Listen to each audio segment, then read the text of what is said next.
လက်ကြောင်းအောင်ပြန်ကြောင်းမယ်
မင်းတို့ဂရင်တားတာအသင်ပြေလားရော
ခုံလေးကတော့ကျွန်တော်ရောက်တော့ကျွန်တော်ဝင်လဲစော်ပြီးသွားပြီးမှဝဲစော်ထားကျွန်တော်ပြန်နေပြီမယ်နော်ဒီကောင်လေးကတော့ကျွန်တော်သူ့အထိုင်ကတော့သူကပါတယ်ဗျသူ့အထိုင်လေးကသူတွဲမီလီနဲ့ပဲလှုပ်ထားတယ်ကျွန်တော်ကဒီကောင်ကိုကျွန်တော်ကအလဲအောင်နေကျွန်တော်ကပြန်ပြောရရင်ကျွန်တော်လဲကောင်မှာထိုင်တဲ့အခါမှာနည်းနည်းလေးတောင့်တဖြစ်အောင်လို့ကျွန်တော်အပြားကြီးသူကတော့တွဲမီလီနဲ့အထိုင်အပေါ်ကနေဖော့ပဲတင်ထားပါဗျာကျွန်တော်အလဲကောင်မှာထိုင်ရနည်းတောင့်ဖြစ်အောင်အလဲကောင်ကိုကျွန်တော်ကျိုးသိန်းကျွန်တော်ဆွဲပြီးတော့မှအပေါက်ဖောက်မယ်ကျိုးသိန်းဆွဲမယ်အမီကတော့ကျွန်တော်သူကတွဲပဲအခုကျွန်တော်လည်းတွဲပဲလုပ်ပြီးထားတယ်အမီလဲကျွန်တော်ကျိုးသိန်းလေးဆွဲလိုက်မယ်ဗျအဲ့လာမှကျွန်တော်တို့မှီတဲ့အခါမှာညောင်းလေးဖြစ်အောင်နည်းနည်းဟိုဟာလေးဖြစ်အောင်လို့ကျွန်တော်အမီလဲကျိုးသိန်းအပေါက်ဖောက်ပေါ်ကျိုးသိန်းဆွဲမယ်အထိုင်လဲကျိုးသိန်းဆွဲဒါအကြောင်းကျွန်တော်အထိုင်ကိုထူထူလေးကျွန်တော်လုပ်ပြီးတယ်ဒါဆိုရင် AD မီကျွန်တော်တုံးပေးထားတယ်ဗျ AD မီထည့်လို့ရပါဘူးဒါလေးကျွန်တော်ပြီးရင်ကျွန်တော်လုပ်လိုက်ဒီကောင်လဲကျွန်တော်ဆွဲမယ်ဗျဒါအပြားလေးကျွန်တော်ဒါရာပြီးချက်လိုက်တယ်ဗျဆက်နော်ဒါပါကျွန်တော်အပြားဖြတ်မယ်အပြားဖြတ်ပြီးတော့ကျွန်တော်ဆိုဖာတင်တာယူနေကျွန်တော်လုပ်လိုက်မယ်နော်โอเค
သားရငါပလက်လွတ်သားပြန်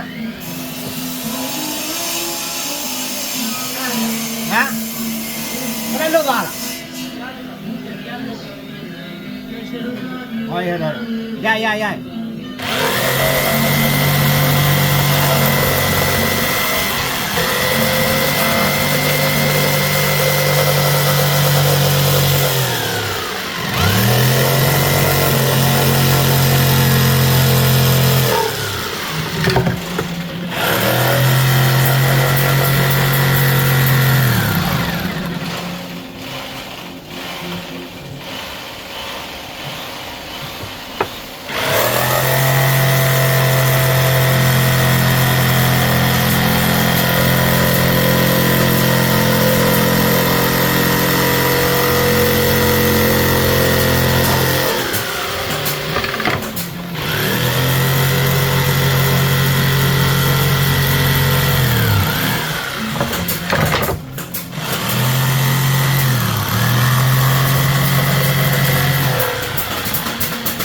လေးကကျွန်တော်ဆေးမှုတ်ပြီးသွားပြီဆေးမှုတ်ပြီးသွားပြီဆိုတော့ကျွန်တော်ခင်းကျွန်တော်ဆိုဖာဘိုင်းပဲကြံတော့တယ်ဆေးကတော့ကျွန်တော်ဒီလောက်မှမှုတ်လို့မရအောင်ဆေးမှုတ်တဲ့နေရာတက်တက်ဆိုတော့ဆေးမှုတ်တော့ကျွန်တော်ဗီဒီယိုရိုက်မထားလိုက်မိဘူးဒီကောင်းတော့အောက်ကနေကျွန်တော်တို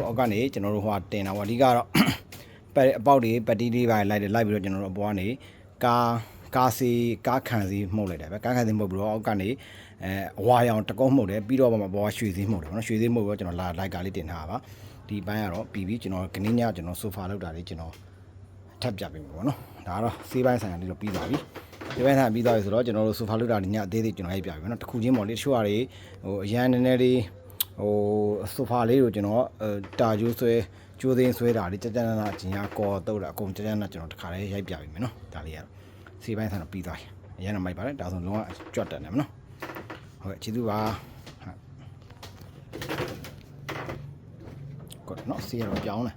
တင်တာခုကဒီ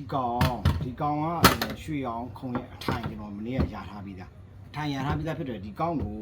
ဒီမှာအထိုင်ကျွန်တော်ရပြီးသားဒီပေါ်မှာကျွန်တော်ကသူ့မှာ original လာတာကတော့အပြားပဲတွဲပြီးလေပြားပါသူတို့ကရေမြုပ်ပဲတင်ထားတာကျွန်တော်ဒီကောင်ကိုထိုင်တဲ့အခါမှာလုံးဝ sport ဖြစ်ချင်တော့နည်းနည်းပိုလဲအီးဖြစ်ချင်တော့ကျွန်တော်ဒီကောင်ကိုကျွန်တော်ကအောက်မှာကျွန်တော်တို့ကျိုးသိန်းကျွန်တော်ဆွဲလိုက်မယ်ကျိုးသိန်းဆွဲပြီးတော့ကျွန်တော်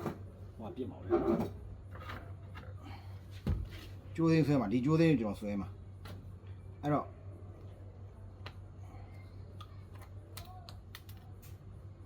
့ကျွန်တော်ပြပြီနော်ကျိုးသိန်းဆွဲတာဘယ်လိုပုံစံဆွဲမလဲဆွဲတဲ့အက်ကိုအဓိကပြနေတာဒါအခုကျွန်တော်အခါကျဆိုဖာစိတ်ဝင်စားတဲ့လူတွေတခါလဲနောက်ပိုင်းကျကျွန်တော်ဒီဆိုဖာနဲ့ပတ်သက်တာတွေတောက်လျှောက်တင်ပါဆိုတော့လေအခုနောက်ပိုင်းကျွန်တော်ကဒါကိုလှုပ်ချင်တဲ့အချိန်လှုပ်တာဖြစ်တဲ့အတွက်တခါကျရင်ဟိုတခြားအလုပ်ကိစ္စနဲ့တခြားအကြောင်းအပေါ်တော့ကိုဒါကိုသိပြီးတော့မလုပ်ဖြစ်ဘူးဖြစ်နေတယ်ကောင်လေးလေဥပမာကျွန်တော်တို့ဒီကျိုးသိန်းကျွန်တော်ဒီမှာဆွဲမှာဖြစ်တဲ့အတွက်ဂန်းကိုကျွန်တော်တို့ကကျိုးသိန်းဆွဲတဲ့အ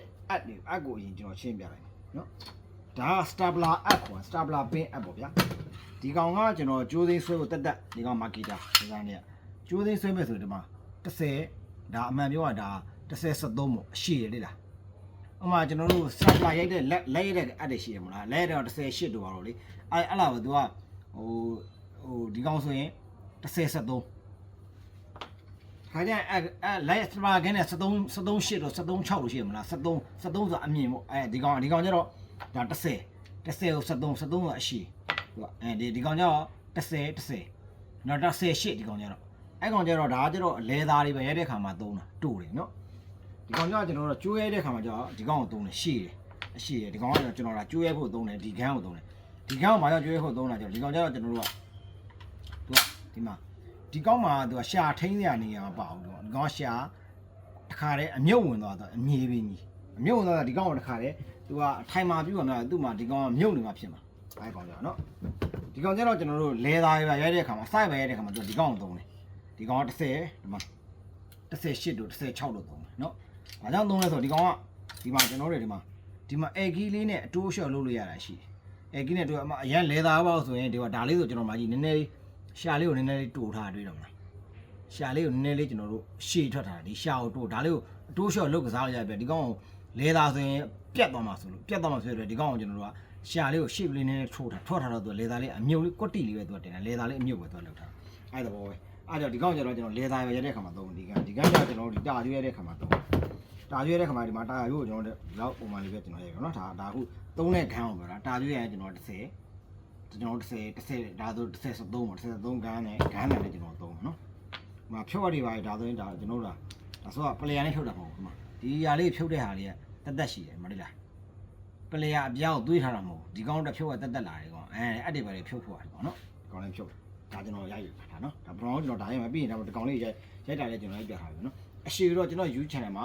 Zain Lazy Furniture မှာကျွန်တော် YouTube channel မှာတင်ထားပြီမယ်ဒါကတော့ဒီမှာအပိုင်းပိုင်းကျွန်တော်တင်ပြီးမယ်နော်ကျေးဇူးပါ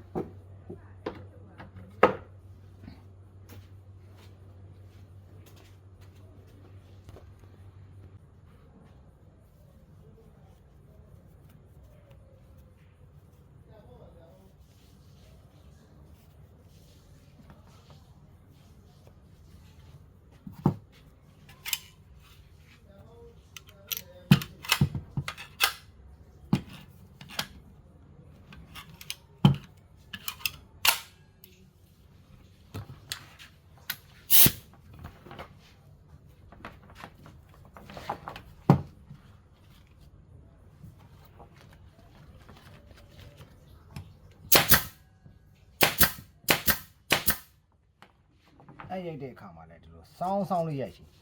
စောင်းလေးရိုက်မယ်ဒဲရိုက်မယ်ဆိုရင်လည်းသူကဟိုဆွဲခဲ့တဲ့အခါမှာရေရှည်မှာကျတော့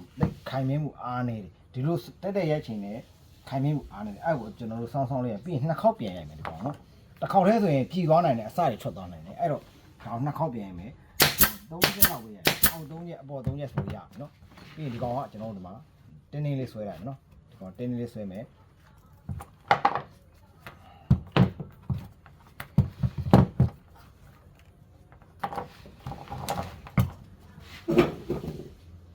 ကျိုးကုံတော့ဆွဲမယ်နော်ဒီမှာကျိုးကုံတော့ဆွဲမယ်ဒီမှာကတ်သွားတာပြီးရင်ဒီလိုပြန်ဆွဲမယ်နောက်တော့နော်ကျွန်တော်ကတ်လေးဆွဲမယ်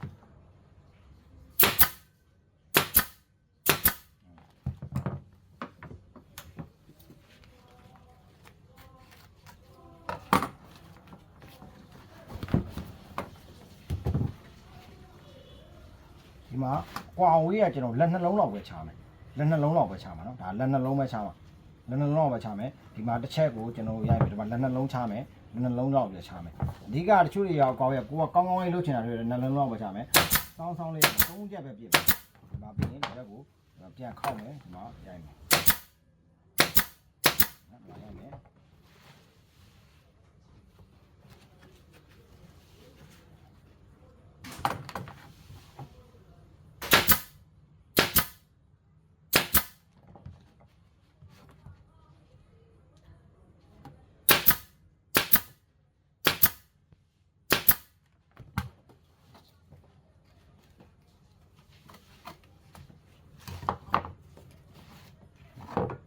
လက်နှလုံးပဲเนาะလက်နှလုံးပဲချမယ်ရိုက်မယ်ခေါင်းမယ်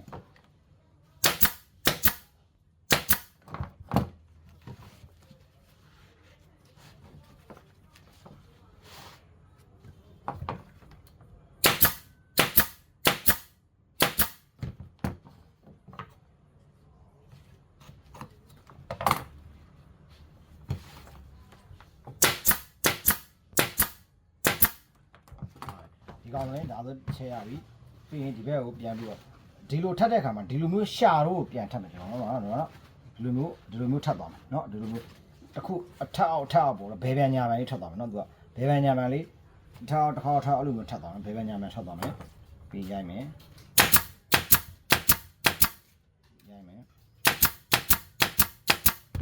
3-4ချက်လောက်ပြည့်ပေါ့ဗျာเนาะဒီကကိုခန္ဓာတို့တရားဒါဆိုဒီမှာဒီကွာဝေးညီလေးတွေเนาะကျွန်တော်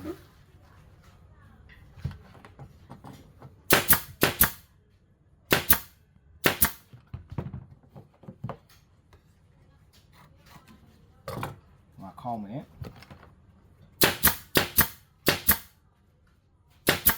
ဒါမှဒီကောင်က30စပေါ်အက်ကအဲ့လိုမျိုးကတ်နေတာဒီပါနော်အားတော့အကတ်ပြီးရင်ဒီမှာခောက်ထားတယ်ဒီမှာအပေါ်တင်ထားတယ်ဒီမှာသူ့ကိုကြော်သွားမှာဒီကောင်ဆိုဒီကောင်ကြော်မယ်ဒီကောင်အောက်ထည့်မယ်ဒီကောင်အပေါ်ကြော်မယ်ဒါမှသူ့ကိုတစ်ခုနဲ့တစ်ခုရှက်ထားပြီးသားဖြစ်သွားမှာအဲ့ဒါဒီကောင်နဲ့2လက်မှဒီကောင်2စိတ်ဆိုရင်လက်နှလုံးဒီမှာလက်နှလုံးမရဘူးနော်ပြန်ခောက်မယ်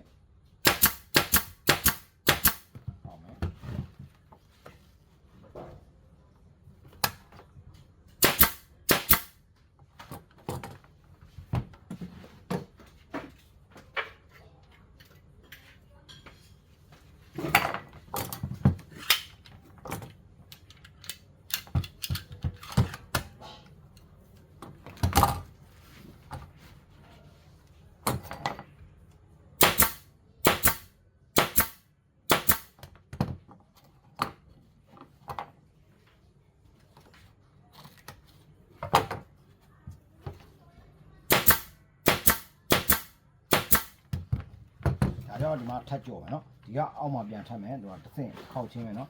ဒါမှကျွန်တော်တို့ဟောဖြစ်ပါမယ်နော်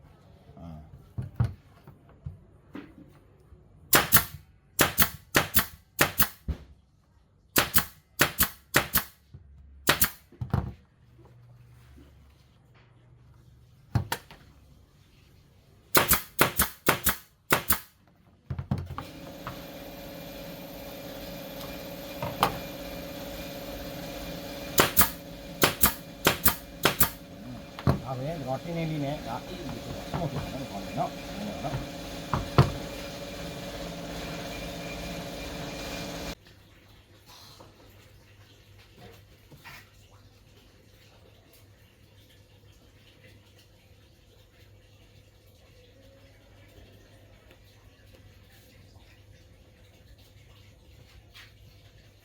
ဒါကတော့ကျွန်တော်ဒီပေါ်မှာကျွန်တော်ရေမြုပ်တင်ပါပေါ့ဒီကောင်ကရေမြုပ်တင်မယ်သူ့ရဲ့ original လာတာတော့ကျွန်တော်တို့သူ့ကျွန်တော်ဆင်တယ်ခွန်ကကြတော့ကျွန်တော်အောက်ကတွဲမိဒီပဲလောက်ထားတယ်ရိုးအပြားပေါ့ကျွန်တော်ရေမြုပ်ပဲသူတို့ကခွဲတစ်ချက်ပဲခံထားတာပေါ့လေကျွန်တော်ကတော့ဒီကောင်ကိုတော့ကျွန်တော်ကအော်ဒီအခန့်ကိုကျွန်တော်ကဒါလို့18မီလီတောင်းထားပြီးတော့အောက်ကနေပေါက်ပြီးတော့ဒီကောင်လေးပြင်တယ်ဒါကြောင့်လုံးဝထိုင်တဲ့အခါမှာလုံးဝအေးအေးဖြစ်နေအောင်ကျွန်တော်လေကောင်ဖောင်းဖောင်းလေးဖြစ်နေအောင်လို့အောက်မှာဒီပေါ်မှာကျွန်တော်ဒါဒီမှာဒါ A grade ရေမျိုးတွေပေါ့လေဒီက A grade ရဲ့34ရေဒီမျိုးသားတွေဒီကဒန်စီပေါ့အဓိကနောက်ကျရင်လည်းကျွန်တော်ဒီရေမျိုးနဲ့ပတ်သက်ပြီးတော့ကျွန်တော်ဗီဒီယိုလေးတစ်ပုဒ်လုပ်ထားပြီးကြလုပ်ထားတယ်ဒီမျိုးအကြောင်းလေးပေါ့လေအခုတော့ကျွန်တော်ဒီကောင်လေးလုပ်ဖို့နေနေကျွန်တော်ပြလိုက်မယ်နော်အဲ့တော့ဒီကောင်ကိုအခုကျွန်တော်တို့ကဒီပုံမှာကျွန်တော်တင်မယ်ကော်ရန်နဲ့ကျန်းနာလုပ်မယ်ကော်ကန်နဲ့စပရေးနဲ့ကျွန်တော်ပေါင်းမယ်ပြီးတော့မှဒီပုံကနေကျွန်တော်ဒီဒါဆိုတစ်ခွဲပေါ့တစ်ခွဲထည့်မယ်အောက်ကမှာဖောင်းနေအောင်ဒီနေရာအပေါ်မှာဒီကောင်တစ်ချက်လေးတသားလေးမုံလေးထားပြီးဒီကောင်ထက်ကိုကတ်မယ်ဒီကောင်ထက်ဒီလိုကတ်မယ်ကတ်ပြီးတော့မှဒီကောင်ကိုကျွန်တော်ဘေးကနေပြီးတော့ဒီဘေးတိုင်းပေါ့ဗျာဒီဘေးလိုက်တိုင်းကိုကျွန်တော်ဒီလိုမျိုးပတ်လိုက်ဒီလိုမျိုးပတ်ချင်ဒီဘေးတိုင်းကိုဒီတိုင်းပတ်ချင်ထည့်ပတ်တယ်ဆိုတာသူ့ original လာတော့ဒီမှာအသားကြီးကိုနည်းနည်းတော်တော်ထိမှထိနေတယ်အသားကြီးကိုထိနေတော့နည်းနည်းထိုင်းရတာမကောင်းပေါ့ဗျာမကောင်းတော့ဒီကောင်ကိုကျွန်တော်ကဒီတိုင်းကိုကျွန်တော်ကဒီကောင်ကိုဒီကောင်ကိုပိတ်လိုက်တော့ဒီလိုထူထူလေးထိတ်ကနေပတ်ချတယ်ပတ်လိုက်တဲ့ခါမှာသူကနည်းနည်းလေးအီလေးဝင်သွားပါပဲအီလေးဝင်သွားတော့နည်းနည်းအသားတွေပါလေမဆမ်းမိဘူးအဲ့လိုပုံစံဖြစ်တာပေါ့နော်ဒါလို့ကျွန်တော်ဒါလေးအသေးသေးကျွန်တော်လိုက်ပြတယ်နော်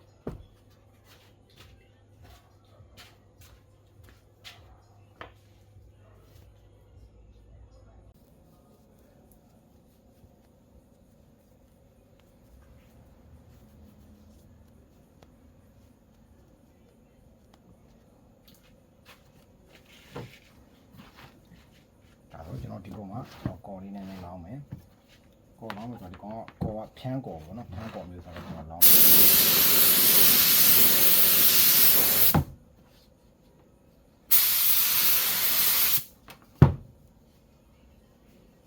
ဒီကော်အရင်ကတ်တယ်နော်သူကဒီကော်ရတော်တော်လေးကတ်တယ်ပြီးတော့ဒီကောင်မှာလည်းကျွန်တော်ကော်ထပ်လောင်းမယ်ကော်ထပ်လောင်းသူ့မှာလည်းကော်လောင်းမယ်ဒီကောင်မှာလည်းကော်လောင်းမယ်နှစ်ဖက်လုံးကော်လောင်းပြီးမှကျွန်တော်ဒီကောင်ကို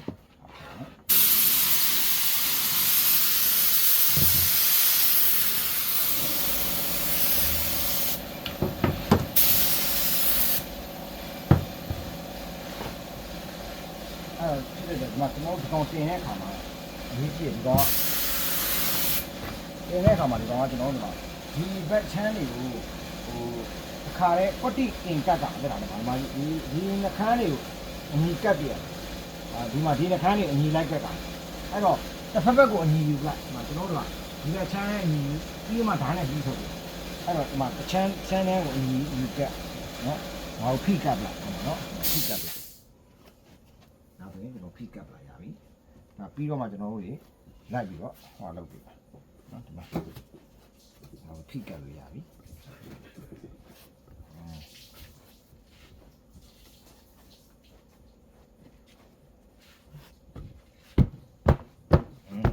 တော်လေးကဒါဆိုရင်ဒီကောင်လေးကိုကျွန်တော်ပြီးရမှာဓာတ်တွေနဲ့လိုက်လိမ့်မယ်ဒါလေးတွေကိုဓာတ်လေးလိုက်လိမ့်မယ်ဒီကောင်အောက်ကဒီမှာဖြစ်ပြီနော်။ဟုတ်လား။ဒီနောက်တွေကိုကျွန်တော်ဓာတ်လေးနဲ့လိုက်လိမ့်မယ်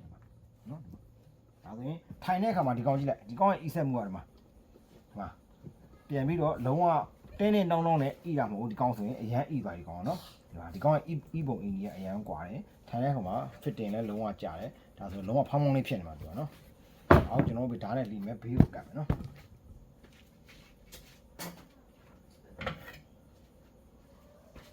အောက်လီမယ်ဒါကလည်းဒီမှာဒီလိုဓာတ်အသွားဓာတ်ထက်လေးပေါ့ဗျတချို့တွေကလွှားနဲ့လီလို့ရတယ်ဓာတ်နဲ့လီလို့ရတယ်အဲ့တော့ဒီမှာ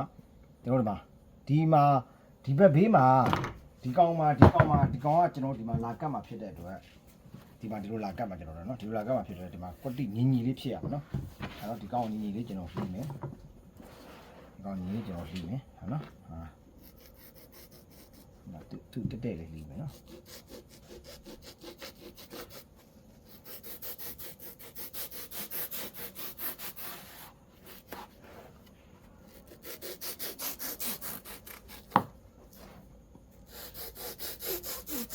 ကျွန်တော်ဒါနည်းနည်းတုံးဒါတော့မတုံးတာကြာဒါလည်းဒီမှာဒါပြီးပြနော်ဒီရက်ဓာတ်ထိုင်ပို့ကောင်းတယ်နော်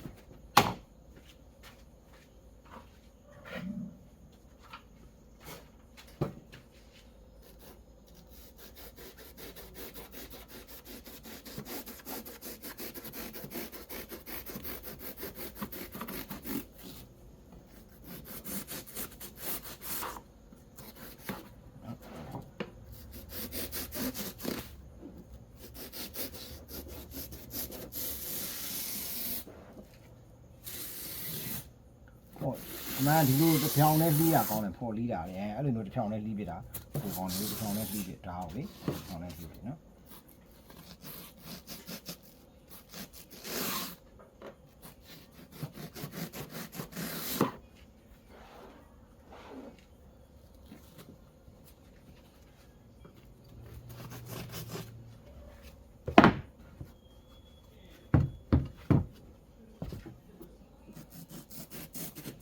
ဓာတ်ကိုဒီလိုစောင်းသွားရင်လည်းမရအောင်နော်စောင်းသွားရင်ဖော့ပါသွားမှာဓာတ်ကိုဖော့လှီးတဲ့အခါမှာ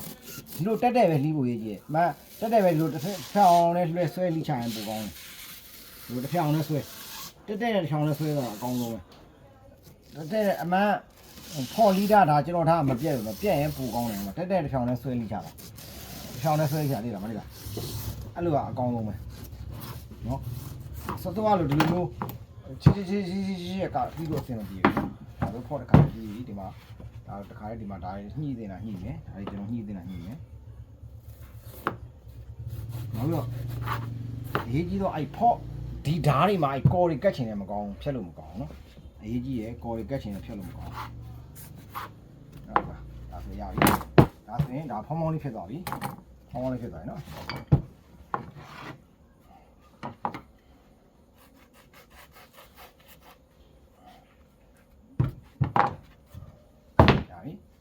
ဒီကောင်းကိုကျွန်တော်တို့ဘေးကအပတ်လေးကတ်မယ်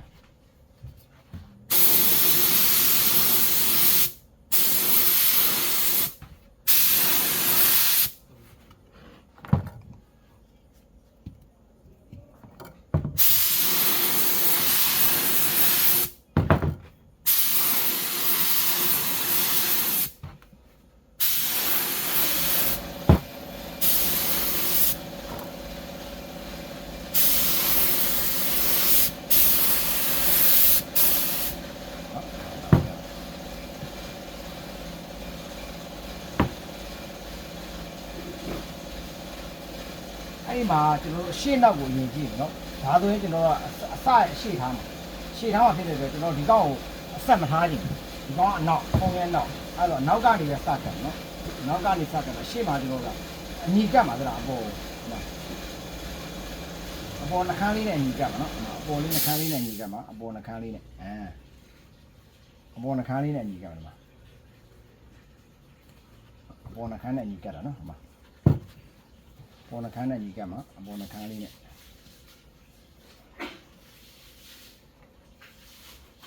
ပေါ်နှခမ်းနဲ့ညီကတ်ပါမယ်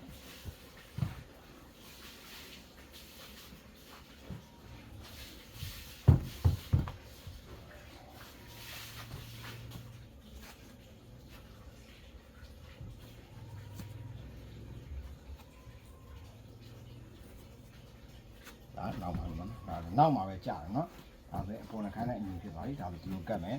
နောက်ကလူရာလေးနည်းနည်းလေးစက်ဒ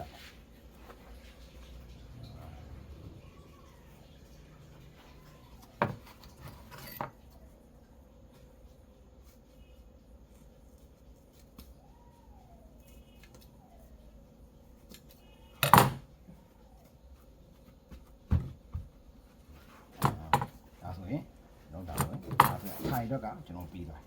နော်ဒါဆိုထိုင်တော်တော်လေးစီပြီးသွားပြီ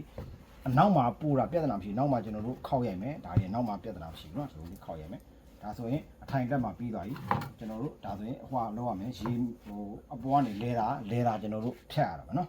လဲတာဖြတ်ရမယ်ပြီးရင်ဒီကောင်လေးကကျွန်တော်အပေါ်ကနေပတ်လိုက်ဒီကောင်ပတ်ခြင်းရွေချက်ကကျွန်တော်တို့ကဒီပုံမှာချောမွေ့လေးနဲ့အေးလေးဖြစ်နေအောင်ဒီကောင်ကတော့ဆီလီကွန်ချက်ပတ်လိုက်ဒါဆိုဒီကောင်တော့ထိုင်တဲ့အခါမှာအရန်ကိုအေးဖြစ်เนาะโอเค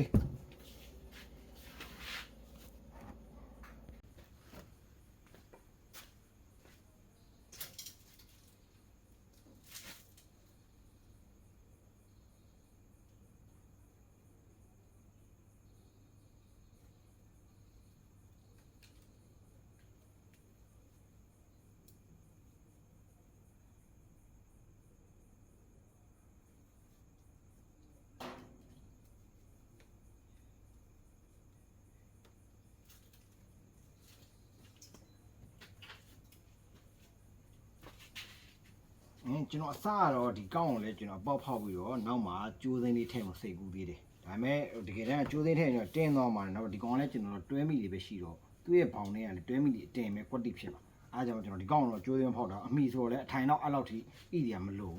အထီးဒါပေမဲ့နည်းနည်းတော့ဣဖို့လိုတယ်အထူးကကျွန်တော်ကတော့သူ့ original တော့သူပပလေးဗျာဟိုပြောရရင်ဒီလောက်9မူးတူလောက်ပဲရှိတယ်သူ့ရဲ့ original ဒီလောက်တော့မထူတာပပလေးဒါကျွန်တော်ကတော့နောက်မိလဲကျွန်တော်တလက်မလောက်ထည့်ပေးလိုက်မယ်စိတ်ကူအဲတလက်မအထူပဲကျွန်တော်မပေါက်ဖောက်တော့ဘူးဒီကောင်အထူပဲကျွန်တော်သုံးလိုက်တော့မယ်နော်အဲ့တော့အရင်တော့ဒီကောင်ကျတော့ကျွန်တော်တို့တွေမဖြတ်ခင်ကိုဖော့မှာကျွန်တော်တို့စော့ပင်နဲ့အရင်လိုက်တိုင်းသူနဲ့အညီလိုက်ပေါ့ဗျာသူနဲ့အညီတိုင်းတချို့ခါကျရင်ကျွန်တော်တို့တွေအညီမတိုင်းရတဲ့ခေါက်ရှိတယ်ဖော့ကိုတမက်လောက်ပို့တိုင်းရတဲ့ခေါက်ရှိတယ်ဖော့တွေပါလေခီးတဲ့ခေါက်ဒါကတော့ကျွန်တော်တို့ကဟိုဒီမှာအတွင်းခွင်ကိုထဲမှာဖြစ်တဲ့အတွက်ကျွန်တော်တို့ကဒီကောင်းကိုကျတော့အညီပဲတိုင်းပဲအပြားနဲ့အညီပဲတိုင်းပါအပြားနဲ့အညီပဲကျွန်တော်တို့ဖြတ်တော့ပါဒီတိုင်းပါနော်အပြားနဲ့အညီပဲဖြတ်တော့ပါအပြားနဲ့အညီဖြတ်တော့ကောလုတ်ပြီးတော့ကျွန်တော်ဒါနဲ့ကတ်လိုက်မယ်သူကြောက်လေအပေါ်ကတခါလေးရိုက်မဲ့ဥစ္စာတချို့တွေဆိုရင်အပြားနဲ့အညီမကတ်ဆရာမလို့ဟောလဲလေးရဖော်လီးတဲ့အခါမှာဒီလိုတသားနဲ့လီးရင်ပိုပြက်တယ်တော်လီးမယ်ဆိုရင်တိတ်မပြက်ဘူးအဲ့တော့နော်ရေမြုပ်တွေပါရင်မှာဒီမှာဂျိုးသားရေဂျိုးသားတွေပါတွေဖယ်ထုတ်ပြရတယ်နော်ဂျိုးသားရဖယ်တယ်ကျွန်တော်တို့ဒီမှာတစ်ဖြောင်လဲဒီမှာဓာတ်ကိုတစ်ဖြောင်လေးလိုလီးရလိုက်တယ်အဲ့လိုလီးပြတစ်ဖြောင်လဲလီးဒီလိုတွန်းတာပြူတာဆိုရင်တိတ်ပြီးတော့မပြက်ဘူးအဲ့ကြောင့်ရေမြုပ်တွေကဖွာတယ်လက်ကိုတစ်ဖြောင်လဲလီးပြဒီလိုမျိုးဒါဆိုတစ်ဖြောင်လဲတော့လီးလိုက်နှစ်ချက်လောက်လီးရင်သူကပြက်သွားတယ်နော်ဒါနှစ်ချက်လောက်လီးရင်သူကညီတယ်ဖွာလည်းမဖွာဒီလိုဓာတ်ကိုမှအသားလီးတို့ပေါင်မုံလီးတို့ကြိတ်လီးရင်တော့ဟလာအမွှာတွေထွက်တယ်တိတ်တယ်မပြက်ဘူးအဲ့ဒါဒီတစ်ဖြောင်လဲလီးတာဘိုးအဆင်ပြေနော်ဒါဆိုကျွန်တော်တို့တွေဒါသူ့ white တိုင်းလေးဝိုင်းမယ် white တိုင်းလေးဝိုင်းမယ်အရန် white ခတ်တဲ့နေရာကျရင်ကတ်ကြီးနဲ့ကိုက်ပေါ့ဗျာနော်ဒါဆိုရင်ကျွန်တော်တို့ဒီမှာ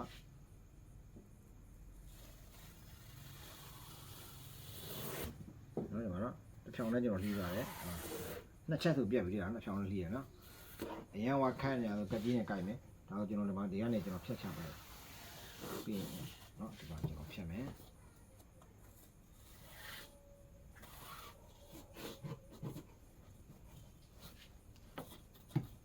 နော်လွှာကိုမှဒီဓာတ်ကိုတက်လီးဖို့အရေးကြီးရနော်တက်လီးဖို့ခါကျရင်ဖော့ကြောပြော့တဲ့အတွက်တော့ဓာတ်ကိုဒီလိုလီးတယ်သူကဒီလိုပါသွားမှာဒီလိုလီးရဲ့စောင်းလီးသွားတယ်ဟိုဘက်ကိုရိုင်းသွားမှာသူဖော့ဘာမို့တက်တန်းဖြစ်နေမှာရပါနော်အားလည်းအရေးကြီးတယ်တခါကျရင်ဖော့တန်းမလီးပဲကျွန်တော်ကလေးတွေတခါကျရင်ဖော့စောင်းထောင်းသွားတာရှိစောင်းသွားရင်သွားတော့နော်ဒါဆိုတော့ဒီဓာတ်ကော်ကတ်သွားတော့မှကော်လုံးပြီးတော့ဖော့မပြတ်တော့ဘူးလေလားဓာတ်ကိုကော်မကတ်ဖို့အရေးကြီးတယ်ဟိုဖော်လေးဒါကော်တွေပိုင်းနဲ့မကတ်မိသေးနဲ့အားလည်းနည်းနည်းကျူးဆက်ရ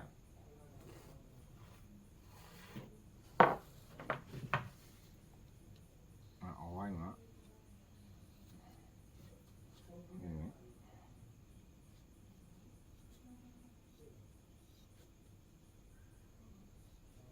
ဖော့လိုလိုလီးလို့ရတယ်ဖော့အရန်ကိုသူက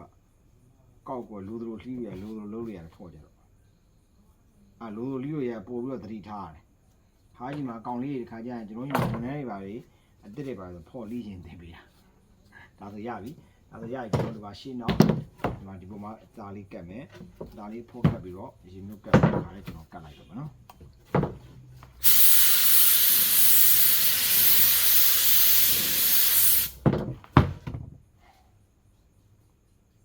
အညီကတ်မယ်နော်အညီကတ်မယ်ကျွန်တော်တို့တွေ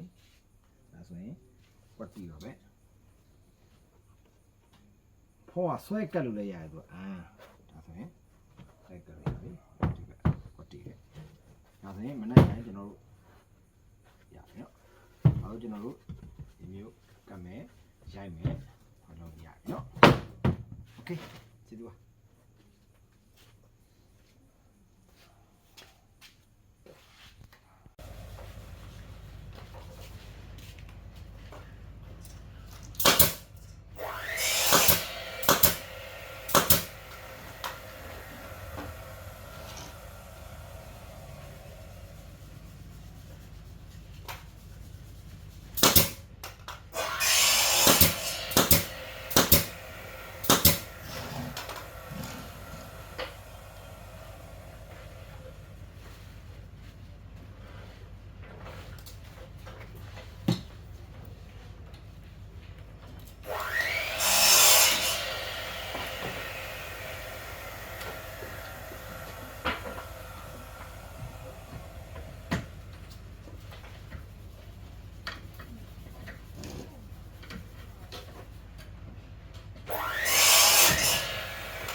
လေသာဖြစ်မှာပေါ့နော်လေသာဖြစ်မှာဒီကောင်တော့လေသာရိုက်မှာဒီကောင်ကတော့ကျွန်တော်အမိဖြစ်တဲ့ဒီကောင်ကိုကျွန်တော်အစင်းရိုက်တယ်ဒါအမိဖြစ်တယ်အမိတော့အစင်းရိုက်မှာဖြစ်တယ်သူကဘေးမှာတော့ချုပ်เสียမလို့ချုပ်เสียမလို့အတွက်ဒီကောင်ကတလန်းမရှိတယ်ဒီကောင်ကကျွန်တော်တို့9မူကျော်လောက်ရှိတယ်အဲ့တော့သူ့ရှိရင်းမူကိုကကျွန်တော်တို့ကတစ်ခွဲကျော်လောက်ရှိအဲ့တော့တစ်ခွဲကျော်လောက်ရှိတော့ဘေးကိုကျွန်တော်တို့ကဆွဲလာနေပါဆိုနှစ်ခွဲလောက်ခြံသွားတယ်အဲ့ဆိုလေနှစ်လက်မခွဲခြံတယ်နော်အဲ့တော့ဒီမှာဒီကောင်ကိုဒီကကျွန်တော်ဘေးအစင်းရမှာသူကချုပ်ဆောင်ပါအစင်းရဖြစ်တယ်ဒီကောင်ကိုဒီကတက်ရယ်ဒီကောင်တစ်ခွဲကျော်လောက်ရှိတယ်နှစ်လမ်းမရှိအဲ့တော့ဒီဘေးမှာကျွန်တော်ရိုက်တဲ့အခါမှာသူကနှစ်ခွဲလောက်ကြံပါရမှာနော်နှစ်ခွဲလောက်ကြံရိုက်မယ်ဒီကောင်ကြောက်လဲသူကကျတော့ကျွန်တော်ဒီမှာသူကတော့ဘေးကတော့ပတ်သားပါဘေးကနေတစ်ဖက်ချုပ်ရမယ်ဘေးဘက်ကတစ်ဖက်ချုပ်မယ်ဟိုမျက်နှာပြင်က face ကကျတော့ကျွန်တော်တစ်ဖက်ချုပ်ရမယ် face ကကျတစ်ဖက်ဖြစ်ရမှာဖြစ်တယ်ကျွန်တော်ယာတဲ့အခါမှာသူကဒီနဲ့ဒီမျက်နှာပြင်အညီယာမှာသူကနော်လေသာဟိုယာတဲ့အခါမှာဒီထားမှာဒီမျက်နှာပြင်အညီတိုင်းဒီမျက်နှာပြင်အညီတိုင်းကျွန်တော်တို့ယာရမယ်ယာပြီးတော့ခဲမှတ်ကဒါကျတော့သူကဒီတိုင်းခဲမှတ်ပြီးတော့သူ့ဘေးရဲ့နှစ်ခွဲလောက်ပတ်ချလဲပို့ပြီးတော့ဖြတ်ကမယ်ဟိုဟာကျတော့အညီကျတော့အထိုင်ကျတော့ကျွန်တော်တို့ကဘေးဘက်ကိုတက်တက်ဖြန့်ဘေးဘက်ကဒီမှာလက်ရှိကျွန်တော်တို့ကဒါဆိုရင်နှစ်ခွဲလောက်ရှိတယ်နှစ်ခွဲရဲ့တော့ဒီက3လက်မလောက်ရှိတယ်3လက်မတော့ဒီဘေးအောက်ချီရမယ်ဆိုကျွန်တော်ဆွဲမှန်လာဆိုအနည်းဆုံး4လက်မလောက်တော့ကျွန်တော်ဘေးဘက်ကိုဖြတ်ကဘေးဘက်ကိုတိုင်းဖြတ်မယ်ဒီအပေါ်ကတော့မျက်နှာပြင်အညီတိုင်းဖြတ်ကနော်မျက်နှာပြင်အညီတိုင်းမှတ်ကဟုတ်ပဲနော်ကျွန်တော်မှတ်ပြပြပါမယ်ကျွန်တော်အရှိတွေတော့ကျွန်တော်ယူချင်တာကျွန်တော်ရဲ့ဇိမ်းလက်စီဇိမ်းလက်စီဇိမ်းလက်စီဖန်နီချာမှာကျွန်တော်ယူချင်တာဝင်ကြည့်လို့ရပါတယ်ကျွန်တော်ဒါခုကျွန်တော်တော့ TikTok မှာကျွန်တော်အတူလေးပဲပြောရအောင်နော်โอเคကျေးဇူးပါ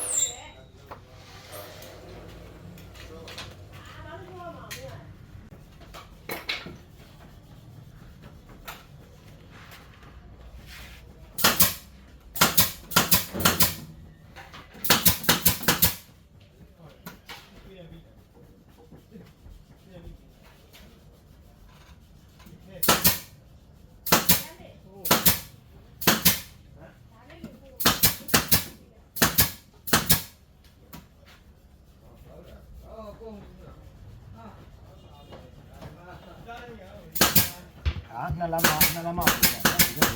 ဒီဘက်နှစ်လမ်းမှာဒီဘက်နှစ်ခွဲလောက်ချန်တယ်ဒီဘက်နှစ်ခွဲလောက်ချန်ဒါမှကျွန်တော်တို့အစိမ်းရတာဖြစ်တဲ့အတွက်ဒီကောင်းကိုဆွဲရိုက်လို့ရမှာနော်ဒီတော့ကျွန်တော်နှစ်လမ်းမှာပြန်လို့ဒီကောင်ကြတော့ကျွန်တော်ဒီကောင်ကြတော့ကျွန်တော်ဒီကောင်ကြတော့ဒီနည်းနဲ့ဆိုရင်အမီပဲယူနော်ဒီကောင်က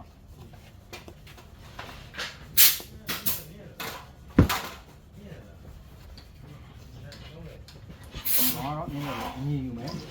ညီတိုင်းပဲသူကဆက်တင်ရတယ်နော်အဲ့တော့ကျွန်တော်တို့ကဒီ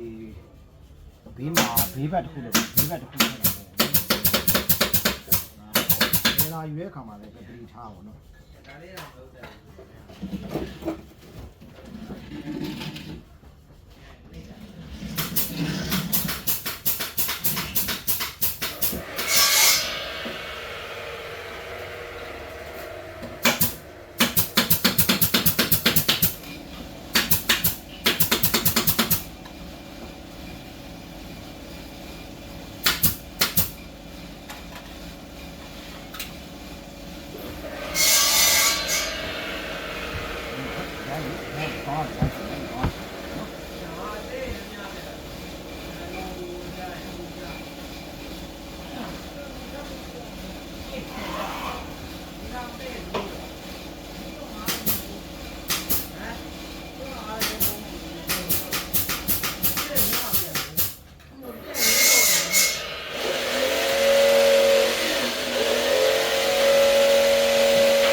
တော့ကမင်းကဒီခန်းကဒါကြာလေးထုတ်လာတယ်ကဒီခန်းထဲမှာနေလာရဲကနော်ဒါနေလာရဲကလည်းဒါတစ်ဆက်ဒီဆင်းထက်ဒါတက်ရှိတင်ထက်နော်ဒီကောင်ကြာလေးရှိတယ်နော်ဒါလေးနဲ့ပဲ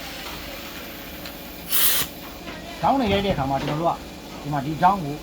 အဓိကတောင်းကြမဲ့နေရာအရင်ဆိုရတယ်နော်ဒီမှာဒီတောင်းကြရဲဒီမှာဖို့လေးကြအောင်ရိုက်မယ်ကြတယ်မှာဒီတောင်းကိုပေါ်နေလေးတက်တယ်နော်အခက်နိုင်လို့ဝေးနေဝေးအောင်ဆိုနားနာတက်တယ်နော်ဒါပေမဲ့ဒီကတောင်းကြတယ်နော်ဒီကကြပါပြီတောင်းချက်ကိုပါဖြစ်တယ်နော်ဆက်ဆက်နေရတယ်နော်ဟဲ့လားဒီတောင်းလို့ဒါပြင်ပါကြီးလိုက်မြုပ်မောင်အပ်တာနော်မင်းတို့ရင်ဒီကောင်အပ်တာအတေဟဲတော့ဒီလေလာပြဲပါနော်အဲ့တော့ဒီမှာဒီကောင်းနေမှာလုပ်မယ်ဒါရဲ့တောင်းကြကြဆွဲမယ်ဆိုတော့ဒီကောင်းတဲ့ကိုရိုက်မယ်နော်ဒီကောင်းတဲ့ကိုရိုက်မယ်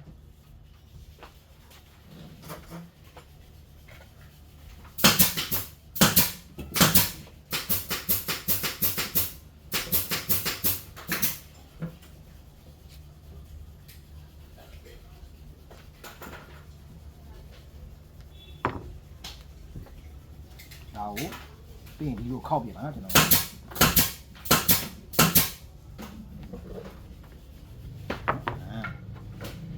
ြင်ဒီလိုခောက်မှသိမ့်မယ်ဟာနော်ဒါပြင်ဒီလိုသိမ့်မယ်ဟာဒါဒီလိုလန့်သိမ့်မယ်ဒီလိုသိမ့်မှအနားတွေပြောက်ပါလေဒီလိုဆိုနားမှာအနားကြီးကထူးကြံတယ်နော်ဒါဒီတိုင်းပဲသုံးပြတော့နော်ဒီတောင်းတွေအဓိကဒီဘက်တောင်းတွေအကုန်လိုက်ဆွဲပါမယ်ပြီးတော့မှကျွန်တော်ဒီဘက်တောင်းတွေဆွဲမယ်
ပြေးတော့အခုအကဲမလာဘူးဆိုဘာလုပ်မလဲ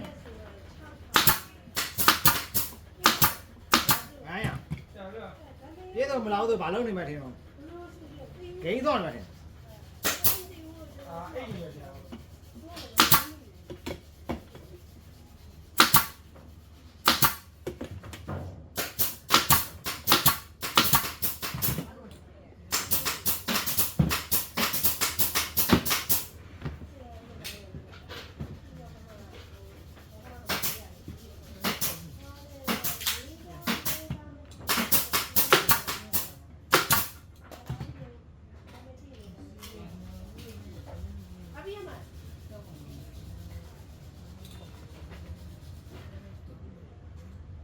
ပြေးတော့အိမ်နေပဲထင်တော့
ပြန်နေသေးပါ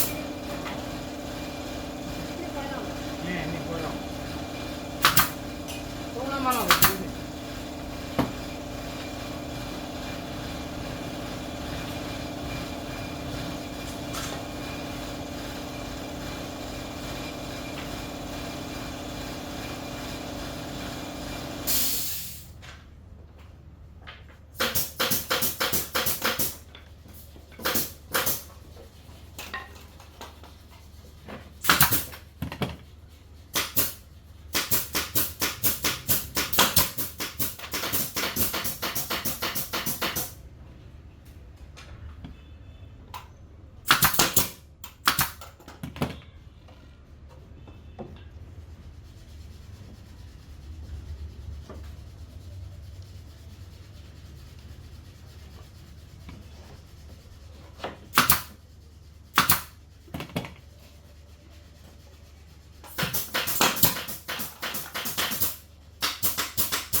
ကင်မရာပိတ်တယ်ကင်မရာပိတ်ပိတ်လိုက် ဘတ်ထွက်လဲ ပိတ်လိုက်ပါပိတ်တဲ့အနီအောင်ခလို့နှိမ့်လိုက်တော့ကင်မရာပိတ်တယ်လား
ဒီမှာမိတ်မိတ်နားတော့ဒီမှာမိတ်စံချမ်းလောက်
Hey. Hey da. ဒီကဖမတော့စားဟာဖြစ်လာ Hey, me ye go me da. Ma de ya me. တော့ပြီးတော့ဟုတ်ကဲ့ Chue chue bi. Ni chue bi da me. တော့ပြီးတော့ချင်းမစားလား Ni sai da me.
ဘာလုပ်နေဟိုပေါင်းသားဘာလုပ်နေဖြိုးမျိုးမင်းတို့ဘာလုပ်နေ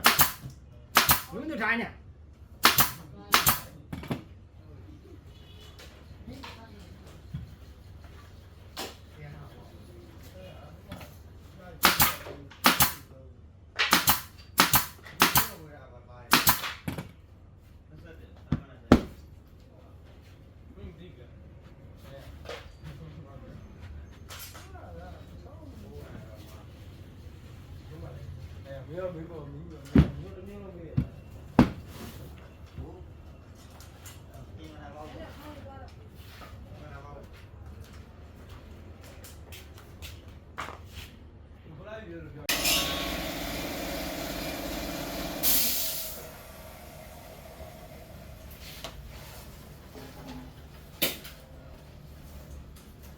ဘွဲတွေကခေါင်းမျိုးလေးခွေရမှာဒါလေးခွေရတဲ့ကောင်ဘူး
花花花，我他妈也要你耶！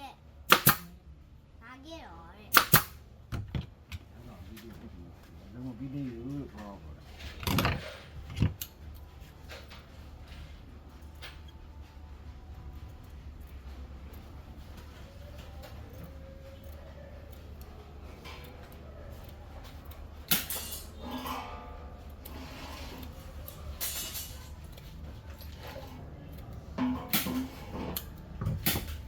ကိုကဒါလုံးတော့မလို့ဒီတစုံမှာနဲ့ဘာကြီးကြံသေးလဲဘာကြီးလုံးရမလဲကိုကစဉ်းစားပြီးတော့လုံးဝမကိစ္စဘာမှမစဉ်းစားဘူးကိုကနောက်ကနေလိုက်ပြောနေ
ညီလေးလည်းမရညီလေးလည်းမရညီလေးလည်းမရ